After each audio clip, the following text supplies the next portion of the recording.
dari kelompok 3 pembelajaran matematika yang terdiri dari 5 pemateri. Materi yang pertama Tasa Manora, yang kedua Tiara Damayanti, yang ketiga Sulastri, yang keempat Tiwi Herlina, dan yang kelima Rezi Melinda. Media pembelajaran dan jenis media pembelajaran. Nah, dalam bahasa Arab, media adalah perantara atau pengantar pesan dari pengirim kepada penerima pesan. Sedangkan media pembelajaran adalah alat yang dapat membantu proses belajar mengajar dan berfungsi untuk memperjelas makna pesan yang disampaikan, sehingga dapat mencapai tujuan pembelajaran dengan lebih baik dan sempurna.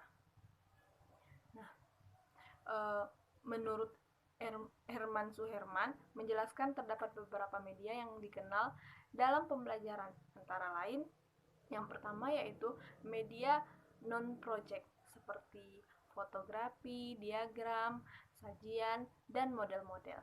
Nah, yang kedua media project seperti slide, film strip, transparansi, dan komputer proyektor. Kemudian media dengar seperti kaset, compact disc, dan yang keempat media gerak seperti video dan film. Yang kelima komputer atau multimedia. Yang keenam radio, televisi, serta internet. Sedangkan jenis-jenis media pembelajaran yaitu yang pertama media visual seperti grafik, bagan, peta, diagram, poster. Yang kedua, media audio seperti radio, alat musik modern atau tradisional, CD.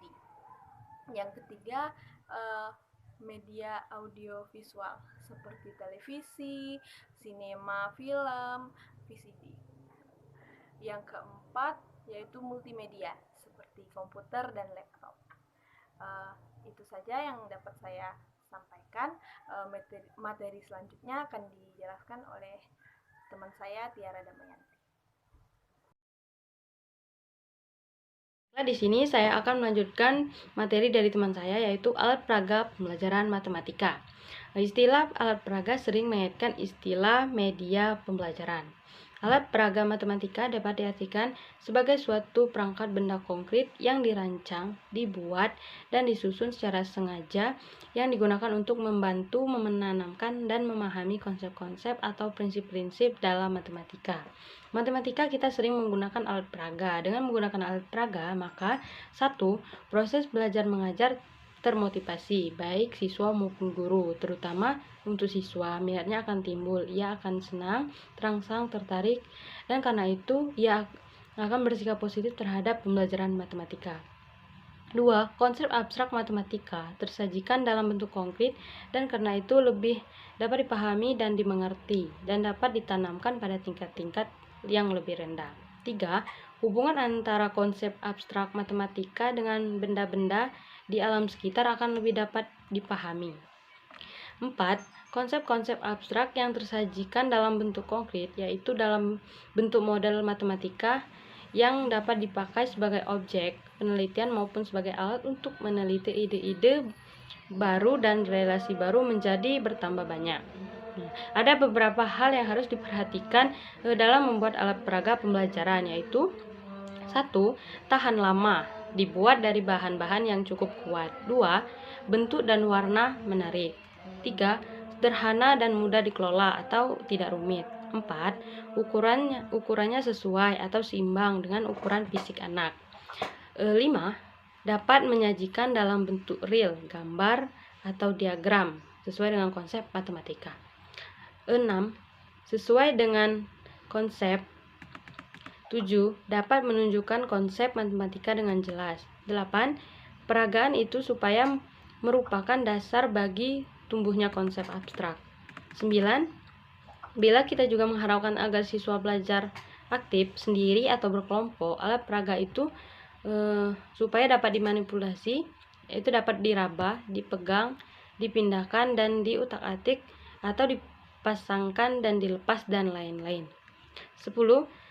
bila mungkin dapat berfaedah lipat atau banyak. Dengan demikian, penggunaan alat peraga bisa gagal, misalnya 1. Generalisasi konsep abstrak dari representasi konkret itu tidak tercapai. 2. Hanya sekedar sajian yang tidak memiliki nilai-nilai atau konsep-konsep matematika. 3. Tidak disajikan pada saat yang tepat. 4. Memboroskan waktu. 5. Diberikan kepada anak yang sebenarnya tidak memerlukannya. 6. Tidak menarik. 7. Rumit. Dan yang terakhir yaitu sedikit terganggu, menjadi rusak, dan lain-lain. Nah, itu yang dapat saya sampaikan. Materi selanjutnya akan disampaikan oleh teman saya yaitu Sulastri. Sini saya akan menjelaskan tentang fungsi alat peraga. Alat peraga pembelajaran matematika merupakan bagian dari media pembelajaran Life and Leads dalam Azhar Ar-Rasyid mengemukakan terdapat 4 fungsi media pembelajaran menggunakan alat peraga, khususnya media visual, yaitu yang pertama tentang fungsi atensi. Fungsi atensi media visual merupakan inti, yaitu menarik dan mengarahkan siswa untuk berkonsentrasi kepada isi pelajaran. Seringkali pada awal pelajaran siswa tidak tertarik dengan materi pelajaran yang tidak dia senangi, sehingga mereka tidak memperhatikannya. Yang kedua yaitu fungsi efektif. Media dapat terlihat dari tingkat kenikmatan siswa tersebut ketika belajar atau membaca. Teks yang bergambar, misalnya gambar atau lembaga visual, dapat mengubah emosi dan sikap siswa. Misalnya, informasi menyangkut masalah sosial. Yang ketiga yaitu fungsi kognitif. Media dapat terlihat dari temuan-temuan penelitian yang menggunakan bahwa lembaga visual atau gambar memperlancar pencapaian informasi atau pesan yang terkandung dalam gambar. Yang keempat yaitu fungsi kompensatoris. Media pembelajaran terlihat dari hasil penelitian bahwa media yang memberikan konteks untuk memahami teks membantu siswa yang lemah dalam membaca atau memperorganisasikan informasi dalam teks dan mengingatnya kembali. Dengan kata lain, media pembelajaran berfungsi untuk mengakomodasi siswa yang lemah dan lambat dalam menerima dan memahami isi pelajaran yang disajikan dengan teks atau disajikan secara verbal. Itulah hasil dari presentasi dari saya. Saya akan menjelaskan pentingnya alat peraga dalam pembelajaran matematika di MIN atau SD. Berikut ini dijelaskan beberapa alasan pentingnya penggunaan alat peraga dalam pembelajaran matematika di MIN atau SD, yaitu 1. Pada siswa usia anak MIN atau SD menurut Piaget masih pada tahap operasi konkret yang belum bisa menangkap informasi-informasi yang sifatnya abstrak. Pada matematika adalah pengetahuan yang bersifat abstrak. A. Kekekalan banyak 6-7 tahun. B. Kekekalan materi 7-8 tahun. C. Kekekalan panjang 7-8 tahun. D. Kekekalan luas 8-9 tahun. E. Kekekalan berat 9-10 tahun. F. kekekalan volume 11-12 tahun. 2. Brunel dalam teorinya menggunakan bahwa dalam proses belajar anak sebaiknya diberi kesempatan untuk memanipulasi benda-benda. Selanjutnya, Brunel dalam Crasso mengemukakan bahwa dalam proses belajarnya anak melewati 3 tahap, yaitu 1.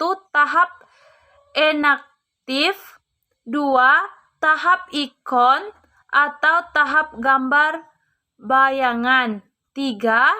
Tahap simbolik. Baiklah, di sini saya pemateri terakhir akan menjelaskan mengenai macam-macam alat peraga dalam pembelajaran matematika. Di sini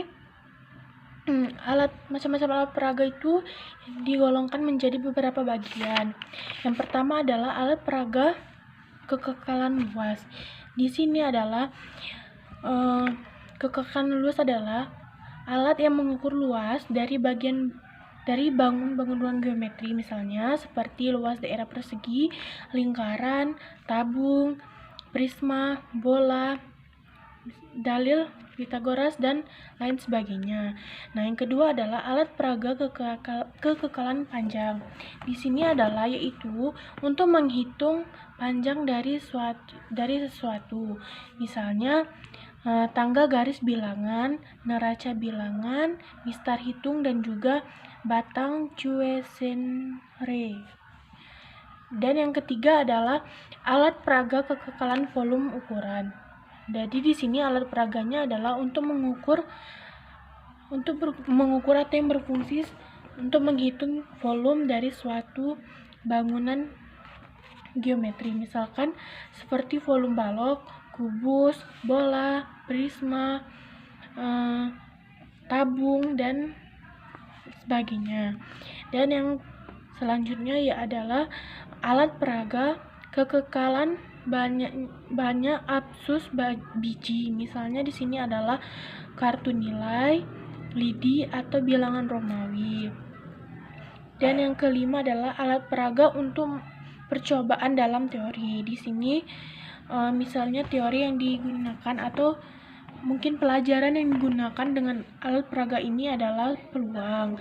Di sini adalah kita harus mencari kemungkinan, misalnya seperti uang logam, kemungkinan uang logam, dadu, kartu, dan juga lain-lainnya. Dan yang selanjutnya adalah alat peraga untuk mengukur pengukuran dalam matematika. Nah, di sini alat peraganya bisa berupa meteran, busur, derajat, jangka, dan sebagainya sebagai alat pengukuran dalam pembelajaran matematika. Dan yang selanjutnya adalah bangunan-bangunan geometri. Nah, bangunan-bangunan geometri ini yang terdiri dari persegi panjang, segitiga, lingkaran, ada layang-layang, belah ketupat, trapesium, dan sebagainya. Bisa juga berupa kubus, balok, tabung, kerucut, prisma, dan juga bola. Nah, di sini adalah alat yang digunakan untuk menghitung panjangnya, luasnya, volume, dan juga lebar dari bangunan-bangunan tersebut. Nah, yang terakhir ini adalah alat peraga untuk permainan dalam matematika. Jadi, alat peraganya yang bisa digunakan dalam permainan matematika itu seperti ada kartu, aritmatika jam untuk menghitung biasanya jam, terus ada blok magic, kode rahasia, dan juga busur sangkar. Nah, mungkin itulah yang dapat saya sampaikan mengenai macam-macam alat peraga dalam pembelajaran matematika. Saya akhiri. Wassalamualaikum warahmatullahi wabarakatuh.